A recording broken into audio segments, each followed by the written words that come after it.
En los ecos del tiempo hay historias que no se perdieron por accidente, sino que fueron silenciadas. Relatos que apenas se susurran sobre linajes enteros que simplemente se desvanecieron, dejando nada más que una pregunta. Hoy vamos a escuchar uno de esos ecos. Piénsenlo un momento, es una idea escalofriante. No se trata solo de desaparecer, ¿saben?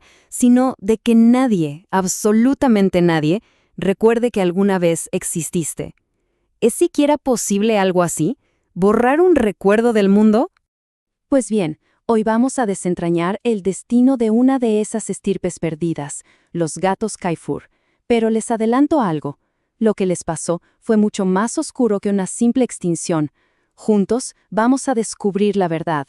Soy el narrador y esto es Crónicas Olvidadas. Ahora sí, vamos a sumergirnos en esta historia. Para entender este misterio tenemos que viajar muy atrás en el tiempo, a una época de leyendas, un mundo teñido de magia y también plagado de sombras. Imaginen un mundo al borde de un gran cambio. El Imperio Romano se expandía, sí, pero en los rincones olvidados del mundo, criaturas antiguas y mágicas todavía luchaban por su lugar, y es justo ahí donde empieza nuestro relato.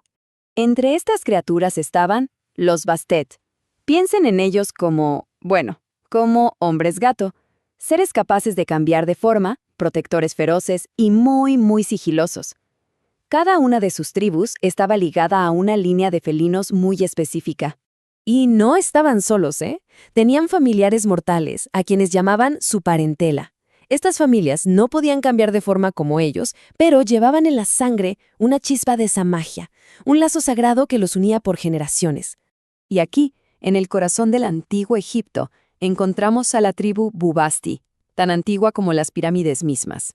Su parentela sagrada era una raza de gatos única en el mundo. Los Kiefer eran enigmáticos, increíblemente inteligentes y con una conexión a la magia que, era innata. Eran más que animales, eran familia.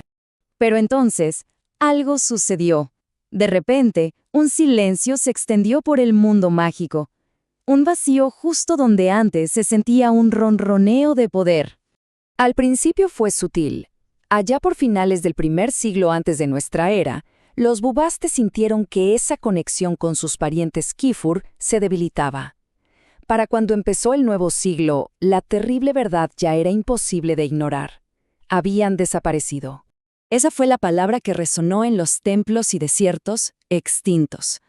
La línea de sangre de los Kaifur, esa chispa mágica que los hacía tan especiales, se había apagado para siempre. O al menos, esa fue la historia que se contó. Un final trágico, un misterio sin resolver. Pero la historia, como suele pasar, siempre tiene capas ocultas. Y la verdad sobre los Kaifer no era un final, sino una retorcida transformación, una corrupción de su esencia. La extinción es una cosa, claro. Pero, ¿qué podría ser peor que desaparecer? ¿Qué tal no desaparecer del todo, sino sufrir un destino infinitamente más cruel? Y aquí, justo aquí, es donde la historia da un giro de 180 grados. Hay una frase, una sola línea enterrada en las crónicas que lo cambia todo. No todos desaparecieron. Dice que unos pocos sobrevivieron. Pero la frase clave es atados por sangre, un término que no significa libertad, sino todo lo contrario, esclavitud mágica. Y aquí se revela quién estuvo detrás de todo. Los seguidores de Set, un culto de vampiros, enemigos ancestrales de los Bubasti. Ellos no aniquilaron a los Kaifer. Los capturaron, corrompieron su linaje y los esclavizaron para siempre con oscuros rituales de sangre. Entonces, la gran pregunta es, ¿qué nos enseña este relato perdido sobre la historia misma? Sobre cómo se escribe y cómo se borra. Y aquí lo vemos clarísimo. El mundo aceptó la narrativa de la extinción, una tragedia natural. Pero la verdad oculta, era un acto de maldad deliberado, un destino mucho peor que el olvido. Los setitas fueron astutos. No necesitaron borrar a los Kaifur de la existencia.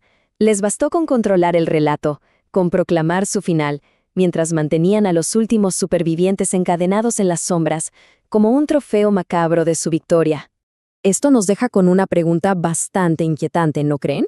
Si miramos nuestra propia historia, ¿cuántos pueblos, culturas o ideas que damos por extintas en realidad no lo están? ¿Cuántas siguen existiendo pero silenciadas, controladas o reescritas por otros? La historia está llena de silencios. Algunos son tumbas, sí, pero otros son cadenas. Si quieren que sigamos desenterrando estas verdades olvidadas, no pierdan el rastro. Suscríbanse para la próxima crónica.